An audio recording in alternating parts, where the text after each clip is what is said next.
حضرت سلمان بن یسار رحمۃ اللہ علیہ مشہور محدث ہیں۔ ایک مرتبہ حج کے سفر پر روانہ ہوئے تو جنگل میں ایک جگہ پر پڑاؤ ڈالا۔ ان کے ساتھی کسی کام کے لیے شہر گئے تو وہ اپنے خیمے میں اکیلے تھے۔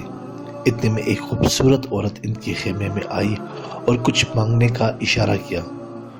انہوں نے کچھ کھانا اس کو دینا چاہا تو اس عورت نے برملا کہا کہ میں آپ سے وہ کچھ چاہتی ہوں جو ایک عورت مرد سے چاہتی ہے۔ دیکھو تم جوان ہو اور میں خوبصورت ہوں، ہم دونوں کے لطف اندوز ہونے کے لیے تنہائی کا موقع بھی ہے۔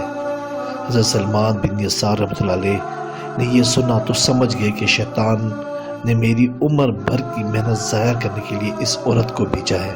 وہ خوف خدا سے زار و قطار رونے لگے، اتنا روئے کہ وہ عورت شرمندہ ہو کر واپس چلی گئی۔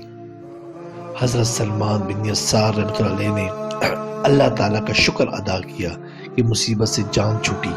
رات کو سوئے تو حضرت یوسف علیہ السلام کی خواب میں زیارت ہوئی اور حضرت یوسف علیہ السلام نے فرمایا، مبارک باد ہو، تم نے ولی ہو کر وہ کام کر دکھایا جو ایک نبی نے کیا تھا۔